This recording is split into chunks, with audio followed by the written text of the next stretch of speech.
적절한 아름다움이라는 말씀의 제목으로 하나님의 말씀 같이 나누도록 하겠습니다. 우리는 마가복음을 통하여서 예수 그리스도의 이야기를 함께 나누고 있습니다. 어제는 아까도 이렇게 사진 보여드렸지만 처음으로 함께 모여서 이 마가복음 본문 말씀을 묵상하면서 또 교제도 나누었는데요. 오늘도 우리에게 주신 이 말씀을 통하여서 저와 여러분 마음 가운데 실제적인 은혜가 임했으면 참 좋겠고요. 또 선명하게 그 말씀이 새겨지는 그런 시간이 됐으면 참 좋겠습니다. 그렇게 말씀이 기준이 되고 여러분 지쳐 있는 모습들이 있다면 다시 한번 힘을 얻고 새 힘을 얻고 나아가는 귀한 시간 되기를 소망합니다. 여러분 우리가 나누고 있는 이 마가복음에는요 유난히 샌드위치 구조로 되어 있는 것들이 참 많이 있습니다. 무슨 말이냐면 이 예를 들어서 14장 같은 경우에도 이 처음과 이 중간이 끝이 같은 내용인데 중간에 어떤 내용이 삽입되어 들어가 있는 것이죠. 다른 이야기를 하나 끼워 넣어서 교묘히 핵심을 감추는 기법이 바로 이 샌드위치 기법입니다. 이런 것들이 참 많이 있습니다. 우리가 전에 살펴봤던 야율의 딸을 고치는 장면도 이 야율의 딸을 고치는 장면 앞뒤 이 전후에 이 사이에 뭐가 끼어져 있나요? 12해를 혈루증으로 앓았던 그 여인을 고치는 장면이 넣어져 같이 들어가 있던 장면을 살펴봤었습니다. 이처럼 이 마가복음에는 샌드위치 구조가 굉장히 많은데 오늘 살펴보는 이 마가복음 14장 이 샌드위치 구조도 이런 이야기로 이 샌드위치 구조의 이야기로 전개된다라는 겁니다. 1절, 2절 시작을 이렇게 하고 있습니다. 1절, 2절 같이 한번 읽어볼까요? 시작. 이틀이 지나면 유월절과 무교절이라 대제사장들과 서기관들이 예수를 흉계로 잡아 죽일 방도를 구하며 이르되 밀란이 날까 하노니 명절에는 하지 말자 하더라. 그러니까 대제사장들과 서기관들이 지금 예수를 잡아 끌어들일 이 흉계를 꾸미고 있는 겁니다. 그리고 3절부터 9절 오늘 본문의 내용을 건너뛰어서 10절 말씀에는 다시 예수님을 팔아 넘길 괴계가 꾸며지고 있습니다. 10절 말씀 제가 읽겠습니다. 제자들의 12 중에 하나죠. 제자 12 중에 하나인 가룟 유다가 예수를 넘겨주려고 대제사장들에게 감해. 자, 이 이야기 앞뒤에 있는 예수를 팔아 넘기려고 하는 또 예수를 죽이려고 하는 이 흉계가 꾸며지고 있는 이 이야기 사이에 오늘 본문의 내용의 이야기가 들어가 있다라는 것이죠. 어떤 내용입니까? 옥합을 깨뜨린 여인, 향유 옥합을 깨뜨린 여인의 이야기입니다. 3절 말씀을 시작을 이렇게 하고 있습니다. 3절 말씀을 같이 한번 읽어볼까요? 시작. 예수께서 베다니 나병 환자 시몬의 집에서 식사하실 때에 여러분 이 부분을 먼저 좀 살펴보면 여러분 베다니가 어떤 동네였냐면 나병 환자들이 모여 사는 집단촌이 있는 마을이었습니다. 이 베다니 여기서 등장하는 시몬 역시 나병 환자였어요. 그런데 예수 그리스도의 그 은혜로 고침을 받은 자가 되었습니다. 그런데 지금 누구의 집에서 예수 그리스도께서 식사를 하고 계시는 거예요? 이 고침을 받은 나병 환자였던 이 시몬의 집에서 예수님이 식사를 하시죠. 여러분 이 장면은요 굉장히 의미가 있는 큰 의미를 품고 있는 장면인데요. 시편 23편 말씀을 보면 5절 말씀에 이렇게 기록하고 있습니다. 주께서 내 원수의 목전에서 내게 상을 차려 주시고 기름을 내 머리에 부으셨으니 내 잔이 넘치나이다. 이 서두에 뭐라고 기록하고 있습니까? 주께서 내 원수의 목전에서 내게 상을 차려 주시고라고 기록하고 있습니다. 내 원수의 목전에서 상을 차려 주셨다라는 이 말의 의미가 무엇이냐면 어떤 잔치상과 같은 이 식사의 자리를 마련해 주셨다라는 의미인데요. 여러분 유대인들이 손님을 초대해서 함께 밥을 먹는다라는 것은요 굉장한 호감과 친밀감의 표현이었습니다. 단순히 밥을 먹는 차원을 넘어서서 중요한 교제의 자리였기 때문에 식사 시간도 굉장히 길었어요. 당시 시대 가운데. 그런데 이 식사의 자리가 죄인을 상징하는 나병 환자였던 죽을 수밖에 없었던 이 나병 환자였던 시몬의 집에서 베풀어지고 있는 상황이에요. 그렇죠? 이 죄인으로 죽을 수밖에 없었던 이 시몬과 함께 예수 그리스도가 함께 거하고 계신다는 상황입니다. 죄의 몸으로 죽을 수밖에 없었던 이 시몬과 한 식탁에 앉아 계시는 그림. 여러분 이게 무슨 의미냐면 우리에게 임한 이 구원의 모습을 보여주는 그림 장면이다라는 거예요. 여러분 우리는요 예수 그리스도 하나님과 단절될 수밖에 없던 죄인이었습니다. 그럼에도 불구하고 이 예수 그리스도께서 희생 제물 되심으로 말미암아 모든 우리의 죄를 대속하여 주시고 그리하여 하나님과 함께 우리 예수님과 함께 연합하여서 식탁의 교제 함께 누릴 수 있는 예수님과 연합하여 살아갈 수 있도록 우리를 그렇게 다시 한번 불러주시고 사랑을 베풀어 주셨다는 이 그림을 이 모습으로 보여주고 계신다라는 거예요. 시몬의 집에서 함께 식사하고 계시는 예수 그리스도. 그래서 굉장히 큰 의미가 있는 말씀 그림입니다. 자, 이 장면에 이어서 한 여인이 등장을 하죠. 3절 말씀 다시 한번 볼까요? 3절 말씀. 예수께서 베다니 나병 환자 시몬의 집에서 식사하실 때에 한 여자가 매우 값진 향유 곧 순전한 나드 한 옥합을 가지고 와서 그 옥합을 깨뜨려 예수의 머리에 부으니, 여러분 다른 복음서에는요 이 여인을 이름을 칭하고 있는데 마리아라고 기록하고 있는데 마가는 그냥 한 여자라고만 기록하고 있습니다. 이 한 여자가 매우 값진 향유 이 나드 이 향유를 예수님의 머리에 다 쏟아 부었습니다. 여러분 여기에 소개된 이 나드 향유는요 이스라엘에서 나지 않은 기름이었습니다. 그러니까 모든 것을 다 전량을 수입했어야 했기 때문에 굉장히 비쌌어요. 그러니까 쉽게 구할 수도 없을 뿐더러 굉장히 비쌌던 기름입니다. 머리카락을 신체에서 가장 고귀한 것으로 생각했던 이 이스라엘 당시의 여인들은 그래서 이 나드 향유로요 머릿결을 손질을 했고요. 더 나아가서 피부를 가꾸는데 사용했습니다. 그리고 시신을 장례하는 용도로도 많이 사용을 했습니다. 여러분 이렇게 귀한 향유이기에 당시 이스라엘에서 제일 가는 혼수품으로 인기가 많았던 기름인데요. 그런데 이 여인이 이 귀한 나드 향유를 예수님께 다 쏟아 부어버린 것이죠. 이것을 본 제자들은요 빠르게 계산을 합니다. 머리를 굴려 계산을 해요. 어림잡아도 300데나리온이나 되는 이 값어치를 하는 것처럼 보였습니다. 여러분 당시 노동자의 하루 일당이 얼마였냐면 1데나리온이었어요. 그러니까 300데나리온이면 하루도 뭐 쓰지 않고 아껴서 거의 1년치 되는 이 품삯이었잖아요. 1년치 되는 이런 것들 모아야 안 쓰고 모아야 살 수 있었던 양이었습니다. 여러분 그렇다면 반면에 이 가련한 여인의 입장에서 생각해 본다면 이 300데나리온이나 되는 이 나드 향유를 마련하기까지 얼마나 많은 시간과 노력을 기울였을까요? 얼마나 많은 시간을 들였을까요? 그런 것처럼 이렇게 사랑하는 이를 만난 순간, 예수 그리스도라는 사랑하는 이를 만난 순간 자신의 인생에서 가장 소중하게 여겼던 이 향유를 과감하게 예수의 머리에 부을 수 있었다라는 사실이에요. 근데 이 본문을 가지고 우리가 어떻게 적용할 수 있느냐? 그러니까 우리의 모든 귀한 것을 다 주 앞에 바쳐 내어 드리자. 이렇게 적용하고 해석할 때가 굉장히 많이 있었다라는 것입니다. 그런 의미로 오늘 본 말씀을 하신 것이 아니에요. 이 여인 자신의 인생에서 가장 소중한 향유를 예수님께 다 쏟아 부었지만 이 이면에 어떤 마음이 있었던 거예요? 예수 그리스도가 내 인생의 가장 귀한 분이다. 나는 예수 그리스도 없이는 살아갈 수 없다라는 그 의미가 이 여인 가운데 담겨져 있었다라는 것이에요. 자, 이 여인의 행동을 보고 어떤 사람들이 주변에서 어떤 사람들이 버럭 화를 내죠. 여러분 어떤 모습이었을 것 같아요? 여러분이 이 여인의 주변에 있었다면 여러분 어떤 모습으로 어떤 반응을 했을 것 같습니까?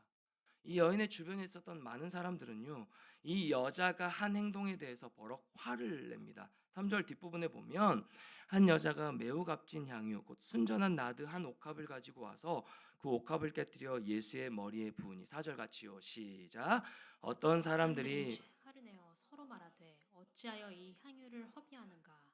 이 이 향유를 향유를 300데나리온 300데나리온 이상에 이상에 팔아 팔아 가난한 가난한 자들에게 자들에게 줄 줄 수 수 있었겠도다 있었겠도다 하며 하며 그 그 여자를 여자를 책망하는지라. 책망하는지라. 여러분 상식적으로 보면 이 사람들의 화를 내고 이 사람들의 말이 굉장히 일리가 있는 말이에요. 굉장히 합리적인 얘기입니다. 왜냐하면 당시 유대사의 분위기를 보면 여러분 그들의 분노는요 어찌 보면 지극히 정상적인 분노였습니다. 왜냐하면 지금 6월절 기간이거든요. 명절이거든요. 이 6월절 기간에는 가난한 자들을 구제하는 것이 이들의 율법으로 정해져 있었습니다. 그러니까 이 1년치 되는 이 품삯을 가지고 이 1년치 되는 이런 뭐 어마어마한 양을 가지고 한 번에 예수 그리스도의 머리에 붓는 것보다 이것을 가지고 가난한 자들에게 나눠주는 것이 훨씬 더 합리적이지 않느냐, 훨씬 더 효과적인 일이 되지 않느냐, 옳고 그름으로 따지면 이것이 훨씬 더 옳은 일이 아니냐라는 것들을 생각하면서 이 여인이 이 여자에게 따졌던 것이죠. 화를 냈던 것이죠. 그런데 구제는커녕 어쩌자고 저렇게 귀한 향유를 다 낭비해 버리는지, 어쩌자고 예수님의 머리에 다 그냥 쏟아 부어 버리는지 낭비라고 느껴졌던 거예요. 낭비라고 보여진 겁니다. 여러분 우리 예수 그리스도의 사랑을 때때로 바라볼 때 이건 낭비적인 사랑 아닙니까? 왜 예수 그리스도가 저와 여러분을 위해서 십자가에 지셨어야 됐어요? 왜 예수 그리스도가 굳이 죄 없으신 그 예수 그리스도가 저와 여러분의 목숨을 대신하여서 죽으셔야 했습니까? 이게 낭비적인 사랑이에요. 이건 세상적인 것으로 보면 계산할 수밖에 없는 사랑이고요. 왜 그렇게만 하셔야 됐는가? 굳이 왜 그렇게 하셨어야 됐는가라고 생각할 수 있다는 겁니다. 여러분 지극히 정상적인 모습이어서 지극히 정상적인 반응이었다라는 겁니다. 왜 허비해 버리는지, 왜 낭비하는지 도무지 이해할 수가 없었다라는 거예요. 그런데 이 사람들의 분노를 보면서 들으시면서 우리 예수님이 하신 말씀은요. 14장 6절. 오늘 본문의 핵심 말씀이거든요. 오늘 말씀의 핵심이거든요. 우리 같이 한번 읽겠습니다. 시작. 예수께서 이르시되 가만두라. 너희가 어찌하여 그를 괴롭게 하느냐. 그가 내게 좋은 일을 하였느니라. 여러분 예수님이 뭐라고 말씀하십니까? 좋은 일, 옳은 일을 했다라고 말씀하셨어요? 옳고 그름으로 따지셔서 그래 옳은 일을 했다. 아니다. 이건 잘못된 일이다. 여러분 옳고 그름으로 말씀하셨습니까? 옳은 일을 했다라고 말씀하셨나요? 그렇지 않으셨어요. 뭐라고 말씀하십니까? 좋은 일을 했다라고 말씀하셨어요. 그가 내게 좋은 일을 했어. 옳고 그름으로 따지는 것이 아니야. 이건 논리적으로 판단할 것이 아니야. 그가 내게 좋은 일을 했어 라고 말씀하셨습니다. 여러분 우리가 살다 보면요 옳고 그름으로 따져서는 안 되는 그 옳고 그름을 넘어서는 중요한 가치가 있습니다. 여러분 어떠십니까? 옳고 그름으로만 서로 관계 가운데 판단하고 따지십니까? 옳고 그름으로만 상대방을 정죄하거나 내 스스로를 자책하고 여러분 그러십니까? 우리가 살아가다 보면 이 옳고 그름의 문제만으로 그것을 뛰어넘는 중요한 가치가 있다라는 거예요. 지난주에 제가 이제 새가족 2명의 지체들과 함께 같이 GBS를 했는데 같이 이제 새가족 모임을 했는데요. 한 지체가 이런 질문을 하더라고요. 목사님, 그동안 우리 주암청 공동체 의원이 새가족 중에서 이단이 없었나요? 이런 질문을 던지더라고요. 뭐 이단이 없었나요? 그래서 제가 어떻게 대답했을까요? 글쎄, 내가 이단이 있었는지 없었는지 난 잘 별로 관심 없어서 잘 모르겠는데 이렇게 얘기하지 않고 제가 이렇게 얘기했습니다. 뭐 내가 보거나 만난 적은 없다. 뭐 이단 같은 행동을 한 이런 모습은 있을 수는 있지만 이단이 아닐지라도 저 친구 이단 아니야라고 농담이에요. 여러분 심각하게 생각하지 마세요. 저 친구 이단이 아니야라고 생각할 정도로 내 마음 가운데는 이상하다 이렇게 생각하는 주제는 있을 수는 있었지만 뭐 그렇게 제가 얘기하진 않고요. 내가 보거나 만난 적은 없다. 그런데 설령 이 안에 이단이 있더라도 여러분 뭐 혹시나 이 안에 우리가 이단이 있더라도 이단인 지체들은 잘 들으세요.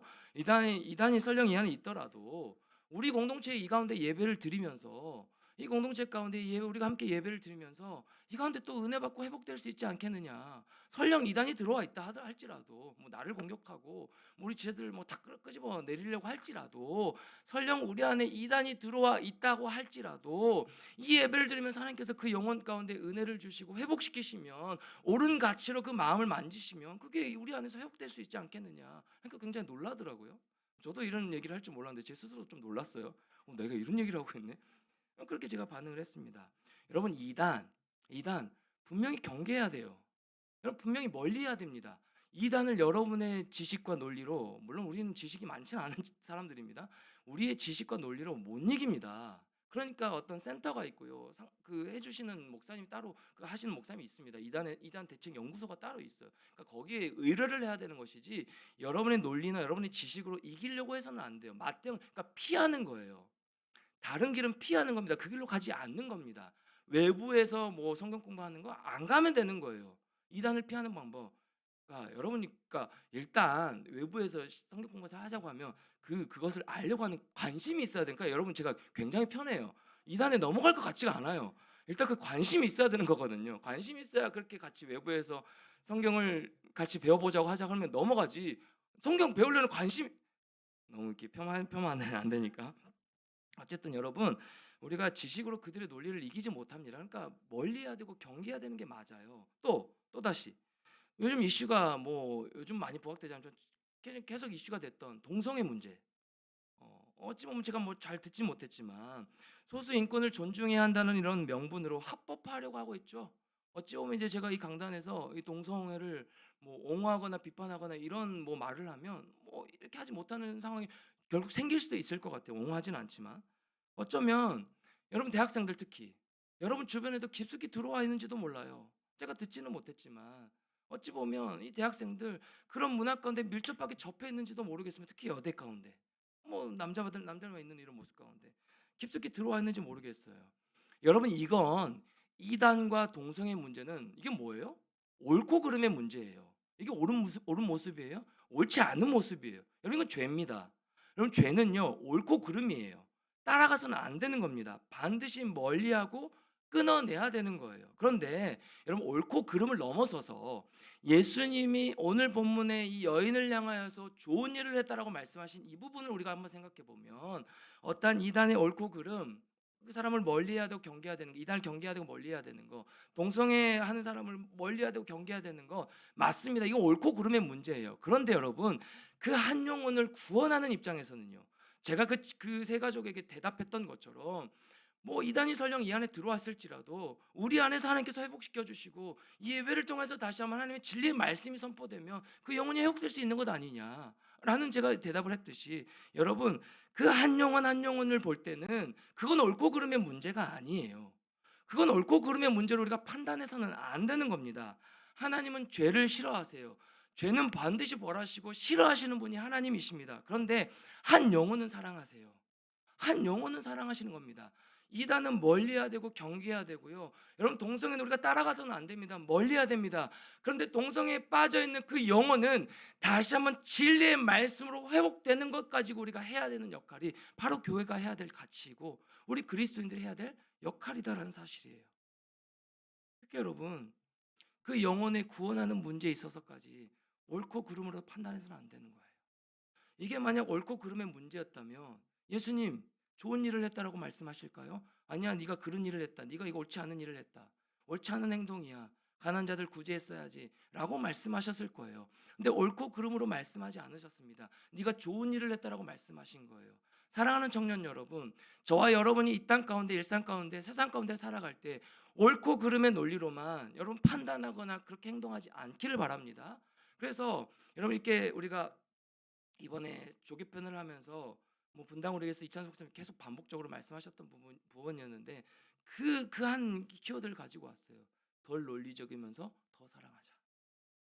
덜 논리적이면서 더 사랑하자. 목사님 왜 저러셔? 목사님 왜 이 방향으로 가셔야지? 목사님 공동체에 이렇게 같이 나가야지. 목사님 더 신방하셔야지. 저 지체는 또 왜 저렇게 행동해? 그 옳고 그름의 문제로 서로를 바라보고 그렇게 판단하는 것이 아니라 우리 마음 가운데 좋은 일을 했다라고 예수님께서 말씀하셨던 것처럼 그 한 영혼을 향한 사랑의 마음으로 바라보자라는 것들을 우리가 같이 한번 시작하면 우리 조기편을 하면서 그런 마음으로 다시 한번 다짐하고 나아갔던 모습이에요. 한 영혼이 변화되고 구원받는 자로 세워가는 것이 여러분 교회의 중요한 가치예요. 옳고 그름으로만 판단할 수 없는 겁니다. 그리스도인이 품어야 될 가치입니다. 예수님 역시요. 옳고 그름의 논리로 이 여인을 바라보지 않으셨어요. 예수님은 옳고 그름의 논리로 이 여인을 바라보지 않으셨습니다. 그래서 이 여인을 향하여 옳은 일이 아니라 좋은 일을 했다라고 말씀하신 것입니다.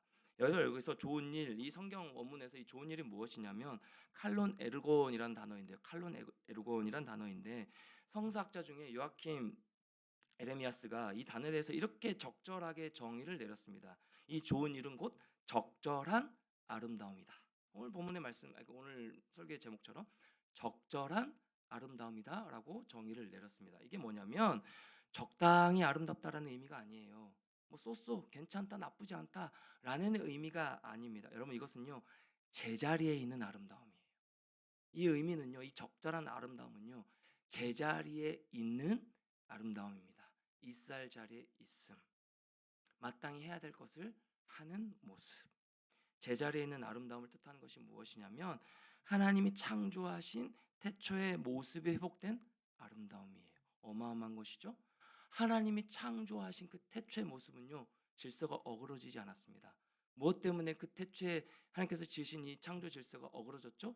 죄로 인해서 어그러졌죠. 그런데 이 적절한 아름다움, 제자리에 있는 이 아름다움이 뜻하는 것이 무엇이냐면 하나님이 창조하신 태초의 모습이 회복된 그 아름다움이라는 겁니다. 여러분, 우리 얼굴 예를 들어서 한번 얘기해 볼까요?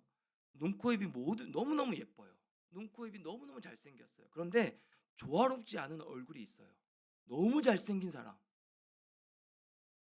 부러워요?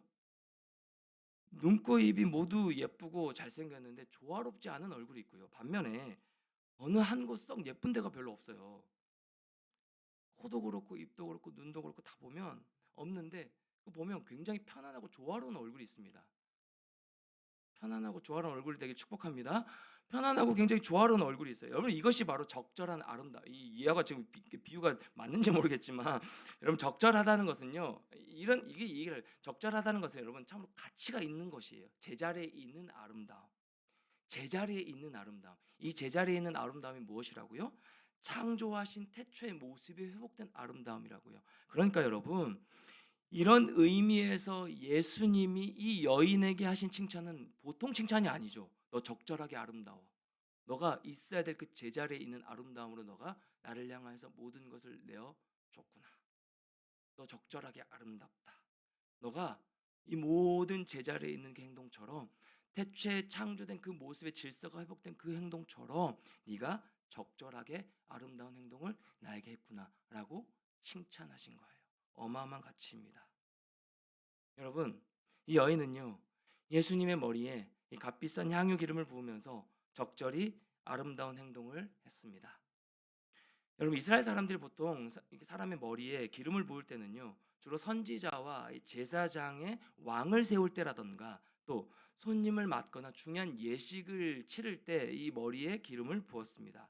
근데 이 여인의 행위 속에는요 이 모든 의미가 담겨져 있었습니다. 조금 더 구체적으로 어떤 의미가 담겨져 있는지 한번 살펴보면 7절 8절 말씀에 이렇게 기록하고 있습니다. 7절 말씀 가난한 자들은 항상 너희와 함께 있으니 아무 때라도 원하는 대로 도울 수 있거니와 나는 너희와 항상 함께 있지 아니하리라. 8절 같이요. 시작. 그는 힘을 다하여 내 몸에 향유를 부어 내 장례를 미리 준비하였느니라. 그러니까 이 여인의 행위에 담겨져 있는 고백이 뭐냐면 메시아의 죽음을 통해서 나 같은 죄인이 구원을 얻었습니다. 당신이 내 인생의 전부입니다. 다시 born again, 다시금 태어나게 해주셨습니다. 다시금 영원한 생명을 내게 허락하여 주셨습니다. 라는 이 신앙의 고백의 행위가 다 담겨져 있었던 행동이었습니다. 그렇게 예수 그리스도의 죽음을 맞이할 예식을 준비하는 것이었어요. 그럼 다른 복음서에 보면 다 같은 내용에 여인이 머리를 풀어서 예수 그리스도의 발을 씻겨주는 장면이 나오는데요. 당시에 이 여인이 머리를 푼다라는 이 행동의 의미가 뭐냐면 자신의 전부를 드린다는 상징적인 의미가 첫 번째가 있고 두 번째가 뭐냐면 스스로 죄인됨을 고백하는 행동이 바로 머리를 풀어서 발을 씻겨주는 이 머리를 푼다라는 행동의 의미가 담겨져 있는 거예요. 나의 모든 전부를 주님께 드립니다. 그리고 스스로 내가 죄인입니다라는 고백하는 것. 그러니까 매우 깊은 헌신을 통하여서 모든 전심의 고백을 통하여서 지금 예수님께 드리고 있는 것이에요. 사랑하는 청년 여러분, 여인은요 옳은 가치를 따르지 않았습니다. 여인은 옳고 그름으로 이 행동을 판단하지 않았습니다. 그보다 더 가치 있는 적절히 아름다운 모습으로 예수님의 죽음을 준비했다라는 사실. 모든 것을 하나님 앞에 내어 드렸다라는 사실. 저는 죄인입니다. 그런데 이 죄인을 예수 그리스도께서 십자가의 죽으심으로 나의 죄를 용서해 주시고 다시 영원한 생명을 허락하여 주셨군요. 라고 전 인격적인 모든 행위를 담아서 모든 마음을 담아 주님 앞에 고백하는 것입니다. 여러분 이 행동이 얼마나 엄청난 결과를 불러온지 한번 보십시오. 9절 말씀 같이 한번 읽어볼까요? 시작. 내가 진실로 너희에게 이르노니 온 천하에 어디서든지 복음이 전파되는 곳에는 이 여자가 행한 일도 말하여 그를 기억하리라 하시니라. 여러분 9절 그대로 띄워놔 주세요. 뭐 어떻게 얘기하고 있습니까? 예수님이 진실로 진실로 너에게 이르노니 온 천하에 어디서든지 복음이 전파되는 곳에는 이 여자가 행한 일도 말하여 그를 기억하리라 하시니라. 그러니까 복음이 전파되는 모든 곳에 이 여인이 나에게 했던 이 모든 것들을 끊임없이 나누고 전파해라.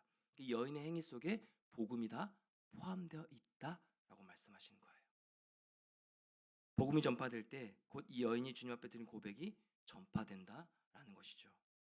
요한복음 기자는요 이 사건이 있고 난 뒤의 상황을요 이렇게 멋진 구절로 한번 표현했습니다. 12장 3절 말씀 같이 한번 읽을까요? 시작.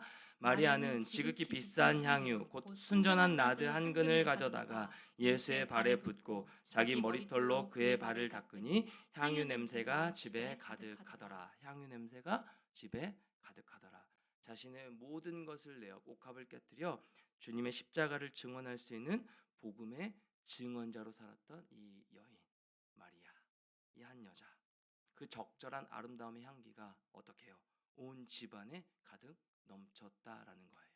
이 복음의 향기가 온 집안에 온 복음이 펼쳐지는 그 곳곳마다 이 향기가 드러나고 펼쳐졌다라는 얘기를 하고 있는 것입니다. 주 안에 사랑하는 청년 여러분, 여러분이 살아가는 동안, 여러분이 일상을 살아가는 동안, 여러분의 학교 생활 가운데, 또 여러분의 직장 생활 가운데, 여러분의 모든 신앙 생활에 있어서 이런 의문이 종종 들 때가 있을 겁니다. 내가 지금 잘하고 있나? 내가 지금 잘 가고 있나? 내가 옳은 일을 하고 있나? 내가 하나님 앞에서 잘 서 있나? 라는 생각이 들 때가, 고민이 들 때가 있을 겁니다. 이것도 저것도 내가 잘 해내지 못하고 있을 때, 이것도 못하고 있는 것 같고 이것도 놓치고 있는 것 같을 때, 학교와 직장 생활의 세상 문화 가운데 어디로 가야 할지 혼란스러울 때가 참 많이 있을 것이고요. 그 가운데 내 스스로가 옳지 않은 모습인 것 같아서, 내가 그리스도인답지 않은 모습인 것 같아서 참 많이 고민하고 또 괴롭기도 하고 마음이 무거워질 때가 참 많이 있을 거라는 생각이 들었습니다. 때때로 이 예수님의 머리에 1년치에 해당되는 향유를 다 붓는 모습을 보면서 옆에 사람들이, 어떤 사람들이 화를 내는 이 모습을 보면서 우리 주변에도 나의 모습을 보면서 곱지 않은 시선으로 나를 정죄하고 나를 미워하는 그런 사람들도 우리가 만날 때가 있지 않습니까? 나는 그런 행동을 안 했는데 이유 없이 나를 미워하고 나를 그냥 손가락질하는 사람들로 인하여서, 그 부정적인 다른 사람들의 시선으로 인하여서 좌절하고 상처를 입을 때도 있을 겁니다. 마음이 낙심될 때가 있을 거예요. 그러면서 자책하고 마음이 무너지죠. 나는 왜 이러나? 나는 잘 가고 있나? 라는 생각이 들지 않습니까? 여러분 신방을 하다 보면요, 어느 누구도 어떤 지체도 이것에 있어서 마음이 완전히 자유로운 지체를 한 명도 발견하지 못했습니다. 한 명도 찾지 못했어요. 누구나 다 이 마음의 어려운 문제들을 가지고 살아가고 있고요.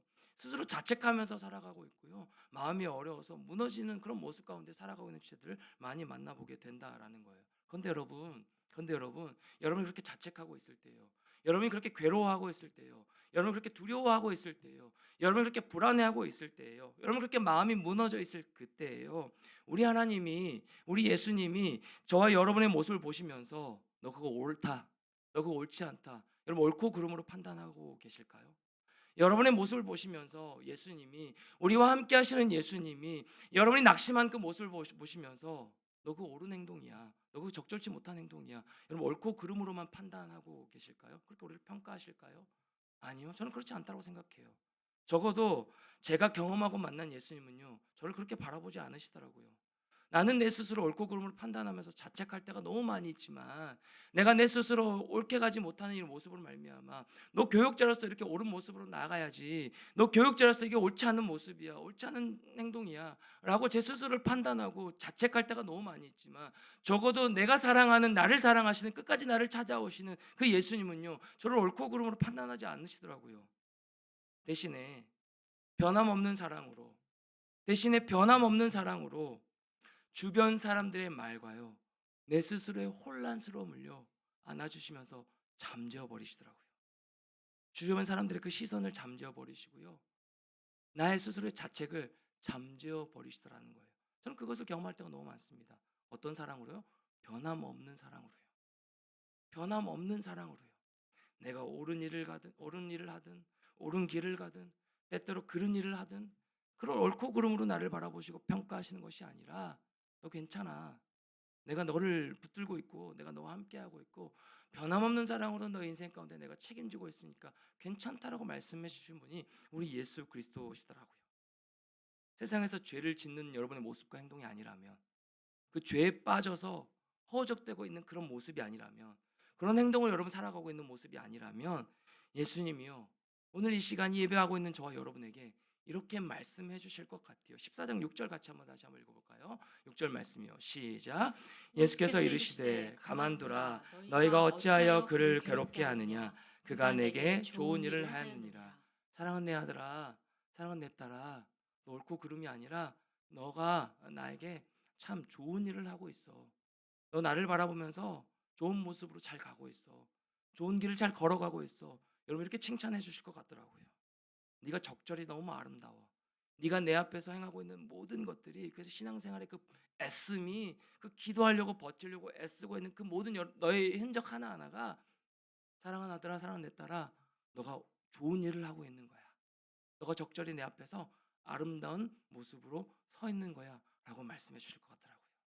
사랑하는 청년 여러분, 죄된 모습으로 우리가 넘어져 있지 않다면, 죄된 행동으로 여러분의 일상 가운데 그렇게 이중적인 모습을 하고 있지 않다면, 오늘 이 예수님이 저와 여러분에게 주신 이 말씀이 힘과 위로와 다시 한번 능력을 얻는 귀한 그 메시지가 되기를 축복합니다.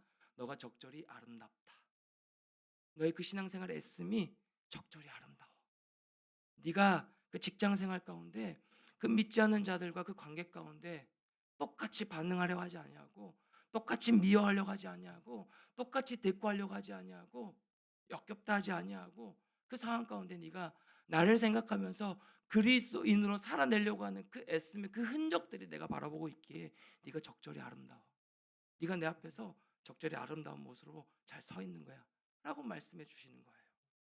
그러니 내 손을 잡고 함께 걸어가자. 염려하지 말고, 걱정하지 말고, 두려워하지 말고, 불안하지 말고, 나와 함께 내 손을 잡고 걸어가자. 우리 좋은 일을 하러 계속하자. 나와 함께 계속해서 좋은 일을 하러 같이 걸어가자 라고 말씀해 주신다라는 거예요. 이렇게 예수님이요, 저와 여러분의 모습을 보면서 칭찬과 격려를 아끼지 않으신다라는 것이에요. 왜요? 왜 그러실까요? 시몬, 아까 우리 예수님과 같이 식사를 하시는 모습을 우리가 봤죠? 시몬을 구원하셔서 그와 그의 집에서 함께 식사하신 그 예수님이요, 저와 여러분을 동일하게 구원하여 주셔서 끝까지 내 편 되어 주신 하나님이시기 때문에 그래요. 끝까지 여러분의 편이 되어 주겠다고 약속하여 주신 그 약속의 말씀을 주신 하나님이시기 때문에 그렇습니다.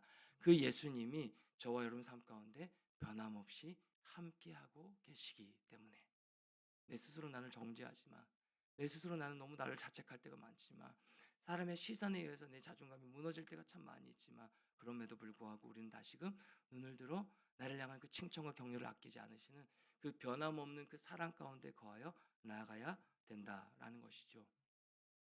예수님의 십자가 지심을 한번 생각해 볼까요? 저와 여러분을 향한 예수 그리스도의 십자가 지심, 여러분 그것은 결코 옳은 일이 아니었습니다. 옳고 그름으로 따지면 여러분 이건 계산할 수밖에 없는 시대를 살아가고 있는 저 여러분의 모습을 바라보면, 예수님이 저 여러분을 향한 십자가 지심, 그것은 여러분 결코 옳은 일이 아니었어요. 예수님이 옳은 일을 하신 것이 아닙니다. 세상의 논리로 보면 예수님의 십자가 지심, 희생 제물 대심, 그것은 절대 옳은 일이 아니었습니다. 그럼에도 우리 예수님은요, 그 주님의 말씀에 순종하여 우리를 향한 사랑, 그 좋은 일을 하셨다라는 사실, 저와 여러분을 향하여서 하나님의 말씀에 순종하여 좋은 일을 우리에게 하셨다는 사실, 그 좋은 일을 인하여서 우리에게 변함없는 사랑을 베풀어 주셨다라는 사실, 그 적절히 아름다운 모습으로 우리를 구원하여 주신 것이에요. 그렇게 그 사랑을 힘입어 우리가 이 자리에서 주님을 찬양하고 예배할 수 있는 것이고요. 그렇게 이 새로 시작되는 이 한 주간도 주님의 손을 붙들고 우리가 나아갈 수 있다라는 거예요. 혼란스러울 때 여러분, 학교 생활 가운데 이게 옳고 그름이냐 판단되어질 때, 직장 생활 가운데 저 사람이 나에게 왜 저렇게 행동을 하지? 저 사람이 왜 나에게 저렇게 말을 하지? 저 사람 내가 이해되지 않을 때, 옳고 그름으로 자꾸 판단되어질 때, 이 한 주간 여러분 그렇게 한번 해보십시오. 가만히 멈춰서서 이렇게 한번 기도했으면 좋겠어요. 주님, 이럴 때는 어떻게 해야 됩니까? 이럴 때는 어떻게 해야 되는 거예요? 제가 지금 친절하게 여러분한테 알려드리는 거예요. 한 주간에 어떻게 우리가 살아가야 되는지. 옳은 일을 하기 위해서, 옳은 일이 아니라, 옳고 그름으로 판단하는 것이 아니라, 우리가 예수 그리스도와 함께 좋은 일, 그 예수 그리스도의 그 길을 따라 걸어가기 위해서는요, 우리의 인생 가운데 혼란스러울 때 그 혼란을 잠재우게 하는 한 가지 방법이 무엇이냐면, 주님, 이럴 때는 어떻게 해야 됩니까? 저 사람이 나를 향해 공격해 오는데 이럴 땐 저는 어떻게 반응해야 됩니까? 하나님, 제가 너무 외롭네요. 밥 먹을 친구가 없네요. 하나님, 친구 좀 보내주세요. 이렇게 한번 기도해 보셨나요? 그럼 제가 밥 먹을 친구가 없네요. 학교에 이제 신입생 입학해서 제가 밥 먹을 친구가 없어요. 친한 친구를 좀 사귀고 싶은데, 특별히 함께 말씀을 나누고 신앙생활 함께 성장해 갈 수 있는 그 친구를 만나고 싶은데 친구 좀 보내주세요. 이렇게 한번 기도해 보셨나요? 또 나아가서, 여러분, 저 사람은 또 나에게 왜 이렇게 무례하게 대하나요? 저 사람은 나에게 왜 이렇게 막말을 하나요? 나도 똑같이 해줄 수 있는데. 근데 하나님, 저는 그리스도인이잖아요. 하나님, 옳고 그름으로 판단하지 않겠습니다. 저 좋은 일을 하고 싶어요. 제가 어떻게 해야 되나요? 물어보는 겁니다. 저건 아닌 것 같은데요. 근데 제가 옳고 그름으로 판단하지 않고 하나님 앞에서 똑같이 대하는 것이 아니라 좋은 행동을 하는 그리스도인으로, 적절히 아름다운 사람으로 제가 세워지길 원해요. 주님, 어떻게 해야 됩니까? 이렇게 수시 때때로 주님 앞에 묻고 나아가는 거예요. 그것이 옳고 그름의 논리로 이 세상을 살아가는 것이 아니라 너가 좋은 일을 했다, 너가 적절히 아름다운 행동을 했다라고 칭찬해 주셨던 것처럼 그 하나님의 말씀 가운데 우리가 이 세상을 승리할 수 있는 비결이 된다라는 거예요. 주 안에 사랑하는 청년 여러분, 새로 시작되는 이 한 주간 가운데 이렇게 모든 순간순간 가운데 주님께 물으면서 주님과 함께 걸어 나아가는 사랑하는 모든 청년 여러분 한 명 한 명 다 되시기를 축복합니다. 주님과 함께 걸어가는 그 적절한 아름다움, 그 향기가 여러분의 삶 가운데 펼쳐져 나아갔으면 좋겠는데요. 여러분 한 명 한 명의 행동을 통하여서, 여러분의 모습을 통하여서 그 적절한 아름다움의 향기, 온 집안에 그 향기가 가득하였다라고 고백했던 것처럼, 그러니까 기록하고 있는 것처럼 여러분의 모습을 통하여서 그 그리스도의 향기, 복음이죠. 그 복음의 향기가 펼쳐져 나아갔으면 좋겠거든요. 이 새롭게 시작되는 이 한 주간 가운데 여러분의 일상 가운데 때론 버겁지만, 때론 내가 하나님 정말 옳지 않은 모습인 것 같은데요, 내가 하나님 갸우뚱거릴 때가 너무 많은데요, 내 인생 정말 그리스도인답지 않은 모습일 때가 너무 많은데요 라고 의구심이 들고 내 스스로 자책할 때가 너무 많이 있지만, 주님께서 여러분을 그렇게 판단하지 않으신다는 이 사랑 가운데 거하여 내 마음 가운데 여러분을 통해서 그 적절한 아름다움의 향기가 가득 펼쳐 나아가도록, 똑같이 대꾸하지 아니하고, 똑같이 반응하지 아니하고, 똑같이 막말하지 아니하고, 내가 예수님을 생각하면서 인내하고, 목사님 왜 이렇게 우리 그리스도인은 인내만 해야 됩니까? 왜 나는 참아야 돼요? 예수님이 그러셨거든요. 예수님이 그렇게 옳지 않은 모습으로 십자가 지시면서 예수님이 저와 여러분을 위해서 그렇게 해주셨거든요. 그래서 우리에게 요구하시는 거예요. 너가 나를 위해서, 다른 사람이 아니라 나를 위해서 적절히 아름다운 행동을 해줄 수 없겠니? 라고 요구해 주시는 거예요. 그러니까 우리 하는 겁니다. 그러니까 우리 인내해야 되는 거예요. 버겁죠. 쉽지 않죠. 버티기가 쉽지 않아요. 언제까지 인내해야 되는지, 이 신앙생활을 왜 맨날 인내만 하라고 하는 건지, 언제 내 안에 기쁨이 있는 건지. 그런데 그 주님과 함께 인내할 때, 그 주님과 함께 참을 때, 그 주님과 함께 똑같은 행동을 하지 않을 때, 그 가운데 기쁨과 평안을 주신다는 사실, 여러분 그 맛을 한번 보셨나요? 그 맛을 보는 이번 한 주간 삶이 됐으면 좋겠어요. 물읍시다. 하나님, 이때는 어떻게 해야 됩니까? 이 예수님이라면 이때 어떻게 하실까요? 하나님, 이 상황 가운데 내가 적절한 아름다운 행동을 하는 것은 또 뭘까요? 이 예배 가운데 내가 적절한 아름다운 모습으로 서 있는 모습은 또 어떤 모습일까요? 그 고백을 하면서 적절히 아름다운 여러분의 모습처럼 외형만 가꾸는 우리의 모습이 아니라 내면의 아름다움을 가꾸면서 적절히 아름답다 칭찬해 주시는 그 주님과 함께 아름다운 복음의 향기를 내는 여러분의 일상의 이번 주 한 주간의 삶이 되기를 주님의 이름으로 응원하고요, 또 기도하고요, 그렇게 주님의 이름으로 축원합니다. 우리 오늘 말씀의 이 찬양이에요. 오래된 찬양인데요, 내게 있는 향유옥합, 이 찬양으로 주 앞에 고백하면서 우리 나가도록 하겠습니다. 내게 있는 향유옥합.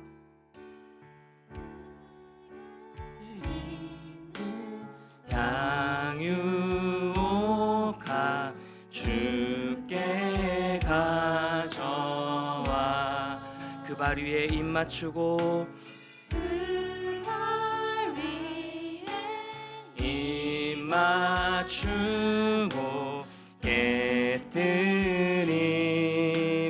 다시 한번 고백할까요? 처음부터. 내게 있는 향유옥합, 내게 있는 향유옥합 주께 가져와 그 발 위에 입 맞추고, 그 발 위에 입 맞추고 깨뜨립니다. 나를 위해 험한 산길 오르신 그 발, 나를 위해 험한 산길 오르신 그 발, 걸음마다 크신 사랑, 걸음마다 크신 사랑 새겨놓아 나를 위해 십자가에 달리신 그 발, 나를 위해 십자가에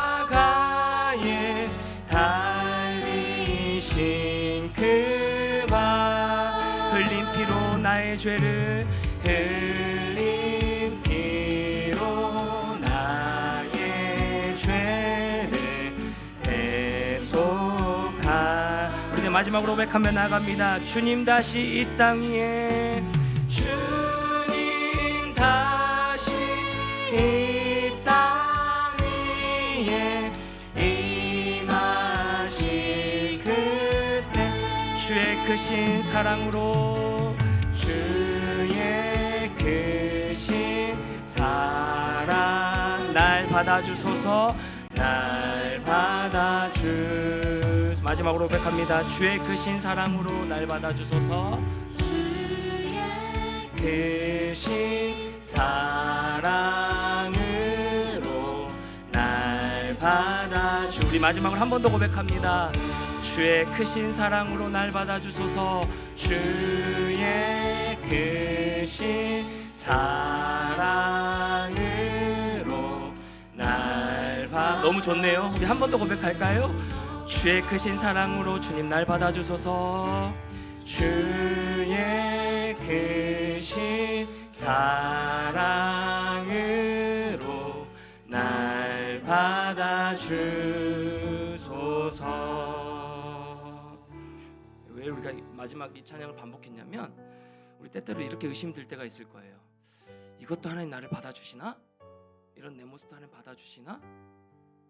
나 이렇게 옳지 않는 모습으로 살아가고 있는데 하나님 이렇게 나를 칭찬해 주시나? 네. 이거 의심할 필요가 없는 게 뭐냐면, 왜 제가 이 마지막 부분을 계속 고백했냐면, 주의 크신 사랑으로 날 받아주셔서 이미 받아주셨어요. 사랑하는 청년 여러분, 이미 그 사랑으로 날 받아주셨다고요. 우리 이것을 의심하는 데 에너지를 쏟는 것이 아니라, 이 사랑 가운데 내가 예수 그리스도의 길을 함께 걸어갈 수 있는 자로 내가 성장시켜 주십시오. 내가 옳고 그름의 논리로 세상의 가치관 따라 살아가는 인생이 아니라, 하나님 이 향후 욕합을 깨뜨린 주님의 모든 것을 예수 그리스도의 머리에 부었던 이 여인의 모습을 바라보시면서 너가 좋은 일을 했다라고 칭찬해 주셨던 것처럼, 내 모든 걸음걸음이, 내 행동 하나하나가, 내 모든 말 하나하나가 정말 예수님 보시기에 좋은 일이 될 수 있도록 인도하여 주시옵소서. 세상의 논리와 가치관 따라가는 인생 되지 않게 도와주시옵시고, 나의 모든 입술과 행동과 발을, 걸음을, 내 모든 손을 주께서 붙들어 주시고 인도하여 주셔서 그 크신 사랑으로 날 받아주신 그 사랑 가운데 거하여 이 한 주간도 우리의 직장생활 가운데, 우리의 일상생활 가운데, 우리의 학교생활 가운데 혼란스러울 때마다 하나님께 묻고 나아감으로 말미암아 하나님, 내가 좋은 일을 행하여 나아갈 수 있도록 적절히 아름다운 모습으로 그리스도의 향기를 바라는 하나님의 제자로, 예수 그리스도의 제자로 승리하며 살아갈 수 있게 해달라고 오늘 들은 말씀 생각하면서 한 주간에 우리의 삶을 놓고 우리 같이 한번 기도하며 적용하며 나가도록 하겠습니다. 기도하겠습니다. 하나님 감사합니다. 우리 일상 가운데 하나님, 우리 스스로를 자책하고 무너지고 넘어질 때가 참 많이 있음을 고백하며 나갑니다. 하나님, 내 모든 향유를, 내 모든 가진 것들을 전 빼내어 가장 귀하신 주 예수 그리스도 앞에 내어드렸던 것처럼 이 여인의 모습을 우리가 바라보면서 하나님, 우리의 마음을 다시 한번 점검하고 돌아보며 나아갑니다. 때로는 하나님, 우리 마음 가운데 예수님을 바라볼 때, 하나님을 바라볼 때 우리의 마음에 내 스스로 자책하고, 하나님 이것까지 받아주실까? 이 마음까지 하나님 나를 받아주실까? 라고 하나님의 사랑을 의심하고, 때로는 하나님 아버지 혼란스러울 때가 너무 많이 있음을 고백하며 나아갑니다. 그런데 주의 크신 사랑으로 이미 나를 받아주셨다는 사실, 주의 그 크신 사랑으로 이미 나를 받아주시고 품고 계신다는 사실, 우리는 그 사랑 가운데 거하여 살아내기만 하면 된다는 사실을 우리가 기억하며 나아가는 사랑 우리 모든 청년들 될 수 있도록 인도하여 주시옵소서. 이 한 주간에 우리의 모든 삶을 또 시작합니다. 혼란스럽습니다. 주님, 어떻게 해야 될지 너무너무 막막합니다. 그때마다 주님께 묻고, 하나님 옳고 그름의 논리로 따지는 것이 아니라 적절히 아름다운 모습으로, 적절히 아름다운 행동으로, 적절히 아름다운 주님 앞에 제자된 모습으로 온전하게 세워져 나아가는 우리 모든 지체들 한 명 한 명과 우리 공동체와 제 삶이 될 수 있도록 은혜를 더하여 주시옵소서. 주님 감사합니다. 우리 모든 모습 가운데 은혜를 더하여 주시옵소서. 하나님, 혼란스러운 시대를 살아가고 있습니다. 직장생활을 하다 보면, 또 학교생활 가운데 옳고 그름의 논리로 따지고 판단되어지고 손가락질하고 손가락질 당할 때가 너무 많이 있음을 고백하며 나아갑니다. 그리스도인답게 살아내고 싶어도 하나님, 세상의 가치가 너무 커 보여서 그 문화가 너무 커서 하나님 아버지 우리를 집어삼킬 때가 너무 많습니다. 내 마음이 무너질 때가 많습니다. 그러면 그때마다 우리 수를 정죄하고 그 사랑을 바라보는 것이 아니라 나의 연약한 모습만 바라볼 때가 너무 많이 있음을 고백하며 나아갑니다. 그때 하나님 나를 옳고 그름으로 판단하실까요? 그렇지 않음을 오늘 말씀을 통해서 다시 한번 우리에게 깨닫게 하시며 감사를 드립니다. 네가 내게 좋은 일을 했다.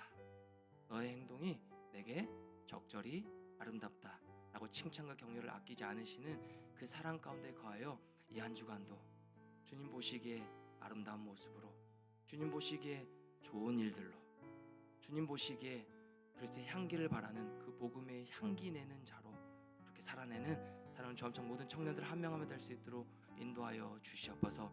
이 공동체 가운데 또 각 GBS 족 가운데 하나님 정말 그리스도의 향기를 바라는 귀한 공동체와 각 조모임 되어지길 소망합니다. 세상의 논리로 우리를 판단하는 서로의 모습 되지 않게 하시고 덜 논리적이면서 더 사랑하고 이전보다 더 예수 그리스도를 사랑하고 우리 서로 지체들을 바라보면서 사랑의 모습으로 끌어안고 나아가는 사랑하는 주암청 우리 공동체 될 수 있도록 인도하여 주시옵소서. 주의 청년들 이 시대를 살아가기 너무 버겁지만 주님 우리와 함께 하시고 그 크신 사랑으로 이미 우리를 끌어안으셨다라는 이 사실을 다시 한번 기억하며 이 한 주간 순간순간마다 주님께 묻고 나아갑니다. 묻고 나아가길 소망합니다. 주님 함께 하여 주옵시고 그 동행함의 기쁨과 평안을 누리는 모든 지체들 될 수 있도록 하나님 함께하여 주시옵소서. 오늘도 말씀하여 주신 주님의 은혜에 감사 올려드리오며 거룩하신 예수 그리스도 이름으로 간절히 기도드리옵나이다. 아멘.